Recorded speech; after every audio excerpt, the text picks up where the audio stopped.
Hello, this is Dr. Parang Askarian. I am an associate professor at Washington State University, the Mechanical Engineering Department. I am also a licensed professional engineer in the area of thermal fluids in the state of Washington. This video is about surface energy balance, heat transfer. And I'm going to show you one example that actually needs surface energy balance. And first, we look at the example to realize that, oh, we need something. We need the new equation, and along with conduction equation. And then we're going to talk about surface energy balance and where it comes from. And then we're going to apply that to that problem and solve the problem using EES. So let's do it. Here's the problem. Go ahead, take a look at the problem.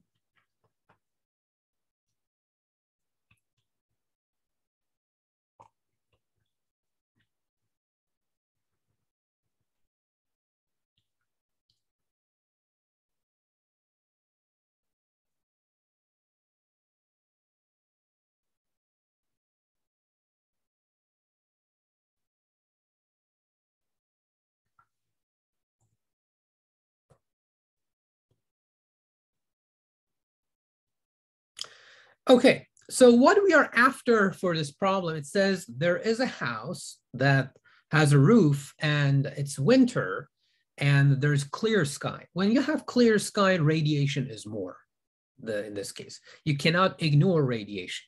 It also says in this house, first, inside the temperature in the room is also 20 degrees Celsius. Also the temperature of all these walls inside, these walls here, that's also, which is the surrounding inside, that's also 20 degrees Celsius.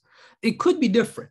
It could be, you can have a problem that the temperature of the wall is different, then you have to apply the correct equation for it. But right now, they assume that the temperature of the air inside the house and the temperature of the walls inside the house, which is the surroundings for the inner surface of the roof, are the same, 20 degrees Celsius. What we know here is that, well, there's going to be conduction through this roof, and the emissivity is also given. Also outside, this is going to be the surroundings so the roof is radiating to the sky in this case. That's why on the winter nights when it's clearer, actually for clear sky with no clouds, it feels colder if you go outside for the same air temperature. And of course, that would be the Q dot radiation from outside. We have that. And then you're going to have some sort of convection, heat transfer from the roof to the air, to this air here. It's the same case from inside also. So you're going to have like radiation from the wall, and then you're going to have the convection from the air to the wall. You have to pick some direction for the heat transfer. The thing is that we know that through the roof, basically, you have the conduction, heat transfer equation. And to create that, to solve that problem, you need two temperatures. You need the temperature on the inner surface of the roof, and you need the temperature on the outer surface of the roof. The inner surface, which is this surface, right? And the outer surface, which is this surface. What are we going to do? We don't have any of that. How are we supposed to calculate? Okay, we have to add more equations. If you have two unknowns like Ts in and Ts out, you need two equations. One equation is the conduction equation. What are the other equations? The other equation is the surface energy balance on both sides, on the top of the roof, on the outer surface of the roof, and the inner surface of the roof. So first, let's see what surface energy balance is. And once we establish what it is, we're going to come back to this problem, and then we're going to set up our equations, and we can solve this problem. So next step is, okay, what is surface energy balance in heat transfer? Imagine that we have, if you haven't watched that video that I posted about the first law of thermodynamics, I put the link in the description. You can go back and, watch the whole thing about the first law of thermodynamics. So assuming that you know how the first law of thermodynamics works, you have to pick a system. I'm going to pick a system. Let's say this is that roof, or this is just any surface. This part is that surface. So I'm going to pick this surface like this. This is my surface. This could be inner surface, outer surface. That is my system. If the surface is picked as the system, what we know about it is that it doesn't have any thickness, it doesn't have any volume because it's a surface, right? As a result, for this particular system, which is the surface, so this surface is in fact our system. And in fact, it's a closed system because I am picking the system for like a surface of a solid or something.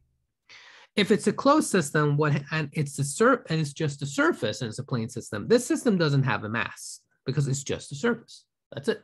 So mass of the system, in fact, is 0.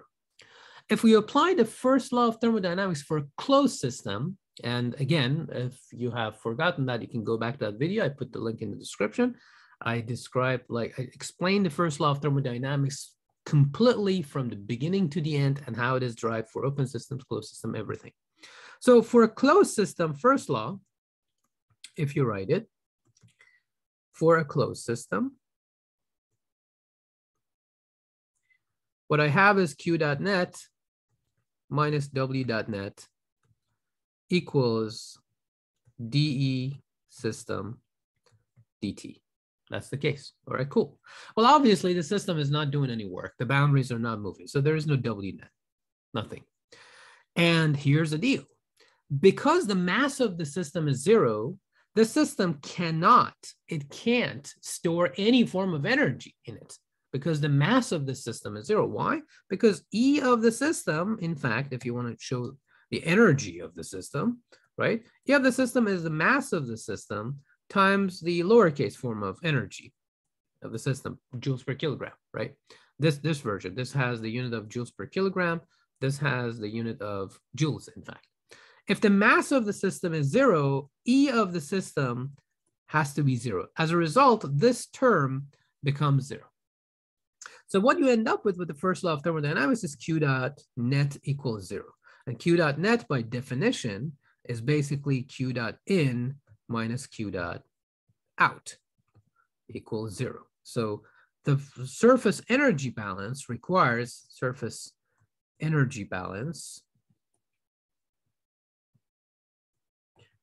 that q dot in equals q dot out. That is our surface energy balance. And that's what we are going to apply on this roof on both sides, on the inner surface and on the outer surface. Basically, that's the solution. So let's do that. Okay, so this is that roof in question. We're going to look at all types of heat transfer that are happening through this, which is conduction, and the surface energy balance for the inner surface and the outer surface. So let's identify these temperatures. So this temperature inside, we're going to call this TS in, right? That's the temperature of the surface in. The temperature outside, we're going to call it TS out, like this, right? TS in and TS out, these two, I can show by comma, make it look better. Let's take a look at the surroundings and what we are dealing with here. So we have T infinity outside, which is supposed to be 10 degrees Celsius, right? Then there is the outside surroundings, which is T sky, that is T surroundings outside, which is apparently 100 Kelvin, right? And then there is surrounding inside, which is the walls. There's T infinity of air inside, which is 20 degrees Celsius. And then if you look at the walls inside, these are the walls, T of the wall, in fact, inside equals the T surroundings inside, which is apparently the same case, just the same temperature as 20 degrees Celsius, just like the air inside. However, this problem could be a little more complicated, not that complicated, if the temperature of the wall, because normally in winter, the temperature of the wall is a little colder than that. And so, you know, if the temperature in the room is 20 degrees Celsius, maybe the temperature of the wall is 18, is like, I don't know, 15 degrees Celsius, something like that. That would be more realistic, in fact, if you want to solve this problem. But we identified everything we have. So let's look at all types of heat transfer that we have. We for sure know the heat transfer through this roof is basically, let me use red because red sounds better for heat transfer. I'm going to use red. So the heat transfer through the roof, in fact, is in the direction of X. If we call this one X, I'm going to show X here. And that would be Q dot basically conduction. So this is Q dot conduction that is through this. And we can call this like the length was given as like 15 centimeters or something like that. I'm just exaggerating here. This is X, that's which is, I can call this L, right? You're going to solve this problem basic as science, by the way. You're going to convert all the centimeters to meters. You're going to convert all the Celsius to Kelvin because I'm going to apply radiation. When you have radiation, you can't get away with Celsius. You have to apply Kelvin everywhere, right? Keep that in mind when I show the solution, we'll see. So, but let's just, put together our equations. So first you have to come up with the direction of heat transfer. The direction of heat transfer, the realistic direction of heat transfer would be Q dot conduction through the roof from inside to outside. It's a winter night, so the roof is losing heat. So that's a reasonable, direction for it. And from inside to outside, we have, let's look at the inside. The inside, you have two types of mechanisms. You have the radiation, Q dot radiation inside from the walls to the roof, right? And to the ceiling, basically. And you have Q dot, if I move this a little bit, like this, you have Q dot convection from the air. Just from the air inside, you have Q dot convection.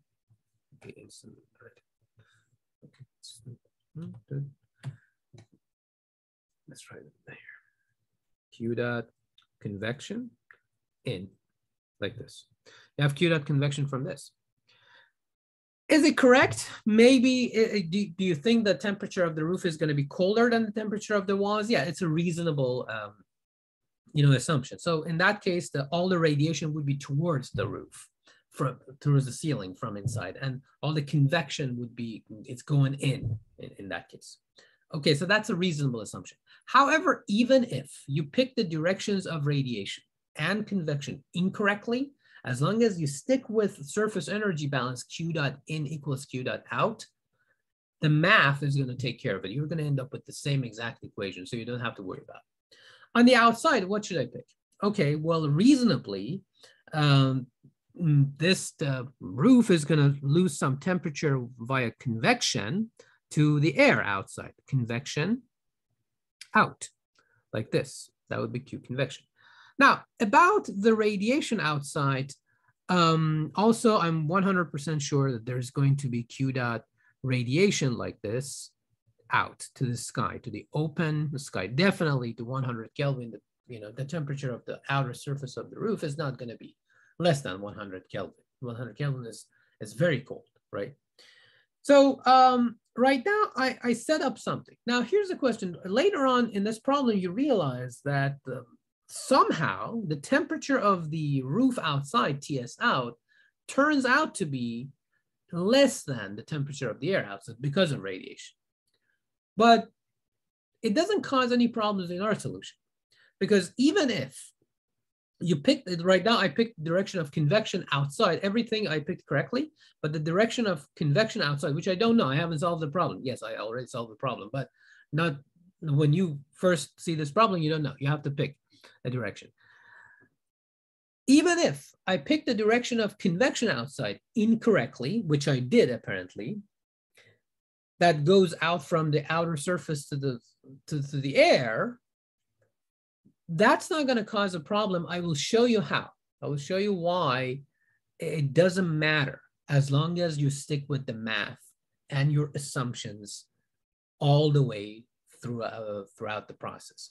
So I picked these are the directions of conduction: radiation inside, radiation outside, convection inside, and convection outside. So all I need to do in this case, because the problem is supposed to be steady state, I mean, eventually this whole process, that's how to solve this. Steady state conduction through the roof, then I can start writing the right equations for it, the correct equations for this case. So let's see what we can write here that can solve the problem for us. Again, I have to mention that you have to make sure that all the temperatures have to be Kelvin. Kelvin, no question. All the lengths have to be meters, right? Just make sure so you can get all the Q dot values in terms of watts. So the Q dot value is going to be basically watts. It's very important and for this particular problem because it's radiation, you use Kelvin all the way. Okay, so I need two equations. First, let's write the conduction equation.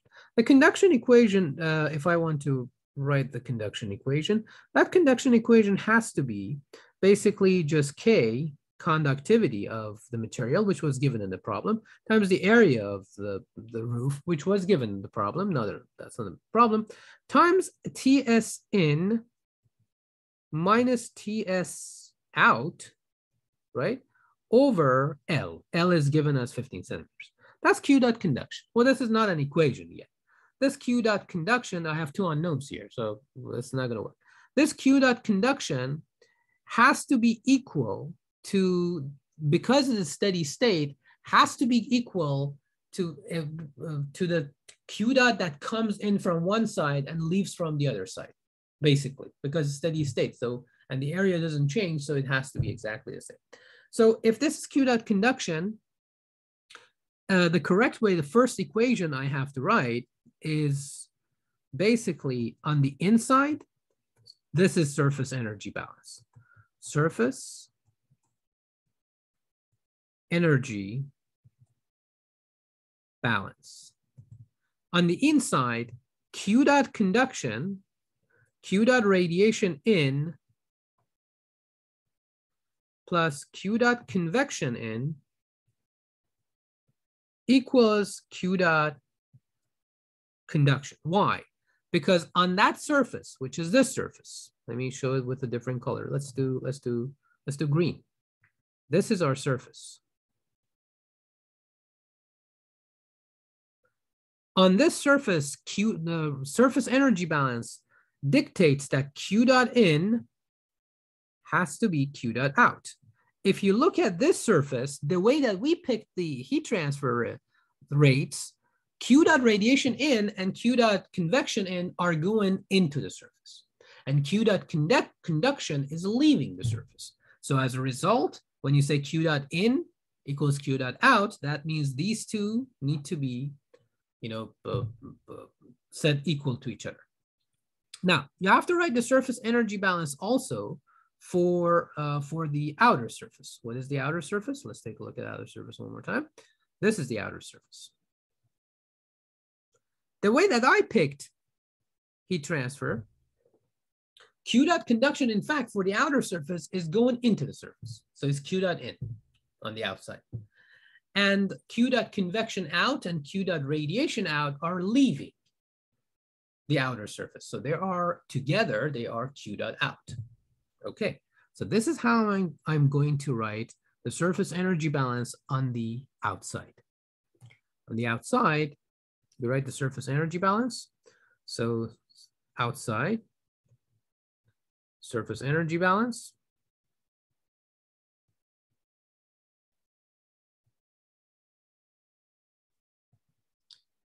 Q dot in again equals Q dot out on the outside surface. This was for inside surface. As a result, Q dot conduction on the outside equals Q dot radiation out plus Q dot convection out. Like this. So we have basically solved the problem. No, we haven't solved the problem because we need to show the equations because I have two unknowns, Ts in and Ts out.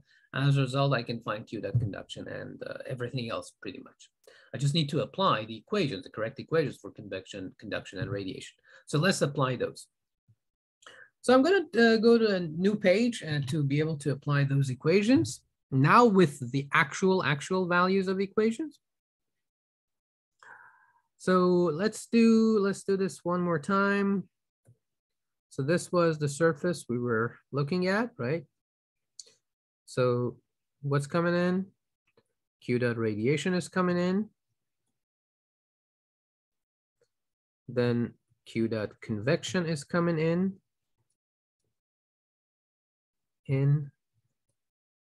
Q dot conduction is through the roof. There's Q dot radiation out. And there is Q dot convection out, like this. So let's write the equations with actual, temperature and stuff. Okay, first equation. First equation is the surface energy balance inside. Q dot radiation in would be epsilon sigma times the area of the roof times T surroundings in to the fourth. That's why you need to use Kelvin. Don't forget that. Minus TS. TS in was the temperature of the surface, wasn't it? We call this TS in. We call this TS out. We have T surrounding in.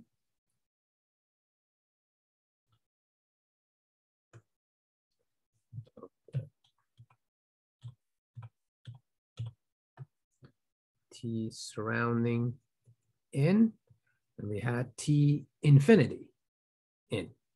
Okay. And on the outside, we had two temperatures. We had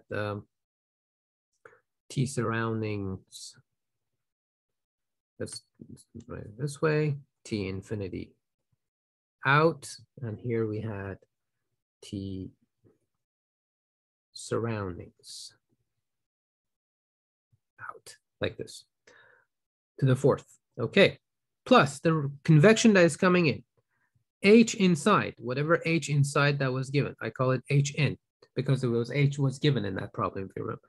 Times the area, times T infinity in, because it goes inside, minus T S in, like this, equals K A T S in minus T S out over L, like this. I wrote it as big as possible. You can see it. And then that's the first equation. Second equation, surface energy balance outside. Same case. Q dot in that case is the conduction. So that's KA TS in minus TS out over L. That's Q dot in on the outside equals radiation and convection that is leaving the system. Epsilon A sigma TS out to the fourth minus T surroundings to the fourth, T surroundings out, which is the temperature of the sky apparently, plus H outside times A times TS out. TS out correctly. TS out minus T infinity. I'm going to make this a little smaller, make some room.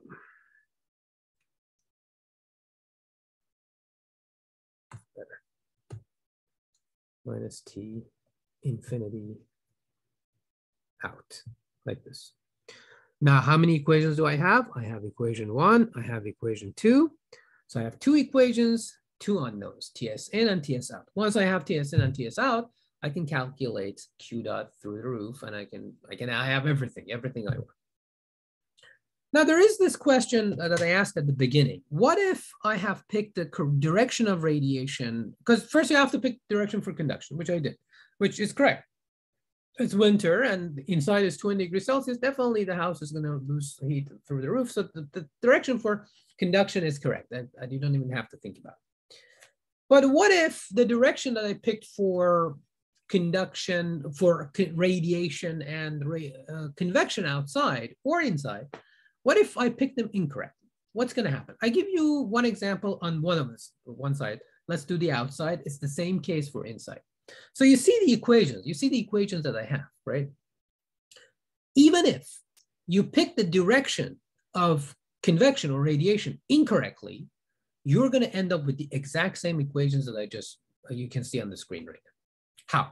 So let's tackle that problem. So you'll see that we're going to get the same equations. So here, what if Q dot radiation, Q dot convection outside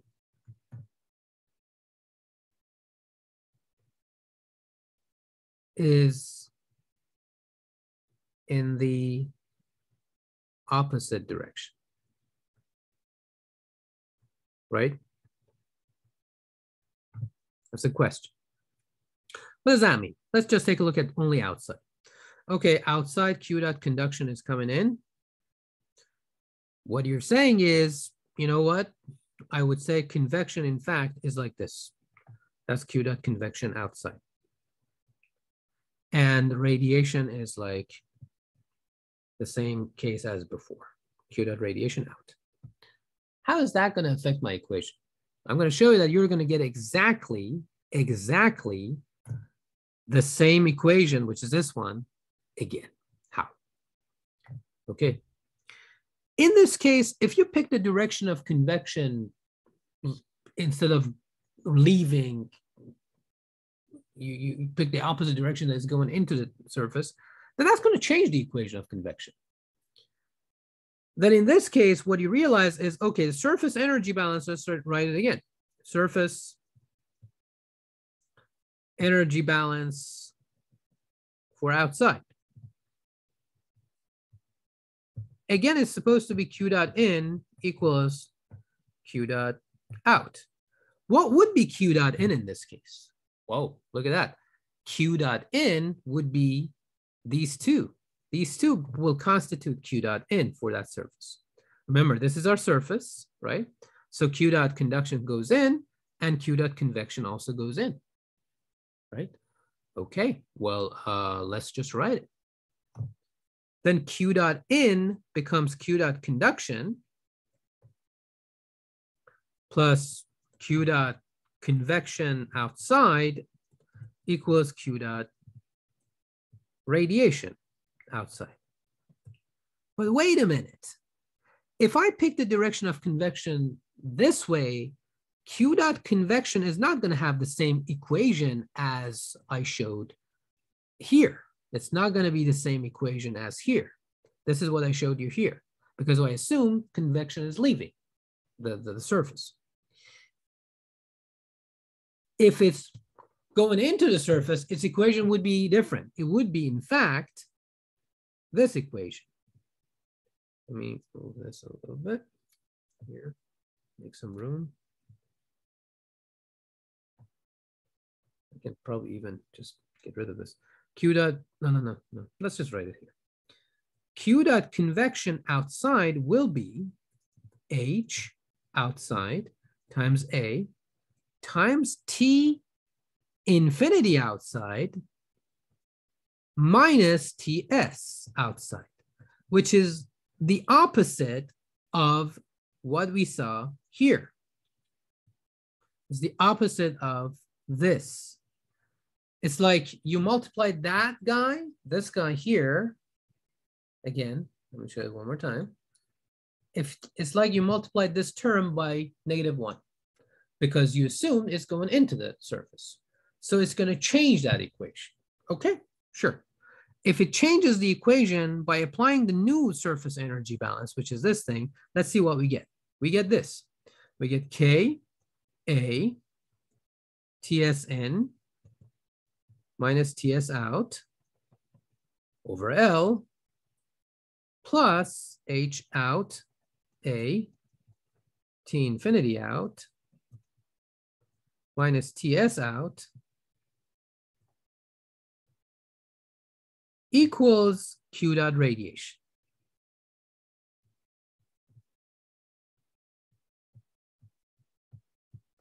But wait a minute. Wait a minute. Look at this equation now. If you look at this, if somehow in the original equation that we found, if you get this term, and you move it to the other side of the equation, it becomes exactly this equation, isn't it? Because once you move it to the other side of the equation, you have to multiply that thing by -1. So what you see here is it doesn't matter. You have to pick a direction for the heat transfer. And when it comes to surface energy balance, you just have to be consistent with your assumption. My assumption is like, well, convection is leaving. Okay, so it shows up on the Q dot out side of the surface energy balance. If your assumption is that convection is actually going into the system, then it's going to show up in the Q dot in side of the surface energy balance. No matter how you pick the direction of these heat transfer rates, as long as you're consistent with the direction that you picked and surface energy balance, the math will take care of it and you're going to get the correct answer.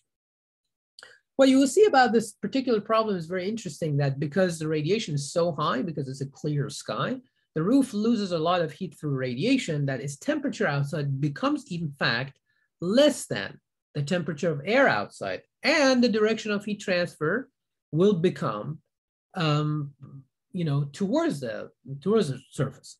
So I have a code. I have basically an EES code. So I'm going to share that one for you, which is the solution to this problem. Let's share that. Hopefully you can see it. Okay, so this is our EES code. By the way, this problem is problem 3-32 from Cengel's heat transfer. This is the 5th edition I have, but this problem that you see on the screen is the 6th edition. So it's 332 from Cengel's heat transfer 6th edition, which is the last edition while this video is being recorded, right? And so if you're not familiar with EES, basically, because you can't solve this problem by hand easily, you have to use some numerical method. You can use some calculator that can solve the set of simultaneous equations, because these equations are nonlinear. You have t to the 4th here. That's very important. And you have 2 of them, in fact. So you have to use some sort of numerical method to solve this problem. There are some online methods that use websites that you put in the equation and they iterate and solve it for you. Your calculator might do it. You can use a MATLAB code. You can write a MATLAB code basically and just put it through a loop and do it. And MATLAB already actually can solve these things anyways.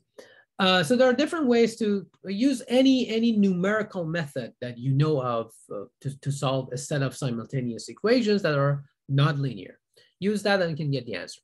The key here is that if you use EES, and if you're not familiar with EES, I put the link in the description that I introduced EES completely. You can watch that video from beginning to the end and you'll learn how to use EES. So you have the code here. You can pause it. If you already know how to use EES, you can just pause it because you can see the whole code on the screen and you can type it in your EES and just run it. However, I need to tell you one thing. When you want to solve this problem in EES, the most important thing is that you go to the unit system and make sure you are doing Kelvin. You're using Kelvin and joules and mass is kilogram, and you're using SI units, basically meters. You're not using centimeters and things like that because you don't want to mess things up. So basically, if I want to go through the code, basically that's the length, the thickness of the roof and conductivity of it, area of it I calculated here, H in that I talked about, H out, these are the convection heat transfer coefficients. T infinity out, I converted it to Kelvin. You can see it here. T surrounding out, which is temperature of the sky, is 100 Kelvin. T infinity inside, which was 20 Celsius, I converted it to Kelvin. And T surrounding inside I converted it to Kelvin. I am telling you, in some cases, this T surrounding in might not be exactly the temperature of the air inside. That would be a mistake if you think both of them are going to be the same. In fact, usually the temperature of the wall inside is a little colder than the temperature of the air in winter. So you need to take that into account. The emissivity, and of course, sigma, the Stefan Boltzmann, the constant, I just defined it here. And these are my equations. So Q dot conduction is defined for ease. Q dot convection on the inside is defined for ease. Q dot radiation on the inside, Q dot convection on the outside, Q dot radiation on the outside. And eventually these two last equations are, in fact, my surface energy balances. This is a surface energy balance on the inside, and this is a surface energy balance on the outside. And as a result, I have enough equations, enough unknowns, so I can solve this problem. So let's run this code. When you run this code, it solves the problem for you. I assume that my face is blocking the actual answer, so I have to minimize this. So now you should be able to see the answer here. So temperature inside turns out to be 280.4 Kelvin, which is 7.267 Celsius. Look at this. This is the interesting part. The temperature outside is negative 2.1 Celsius, which is less than the temperature of the air outside. T infinity outside is less than this value. This is in Kelvin. I can give you in Celsius also. Look at this. So this value is 10 degrees Celsius, and this value is negative 2.1 Celsius, which means what I just told you, that I picked the direction of convection on the everything I picked correctly, except the direction of convection on the outside. Looks like convection actually happens from the air to the roof, because the temperature of the roof is less than the temperature of the air outside. That's very interesting. It's because of high radiation. On a clear night, in winter, you probably have experienced this.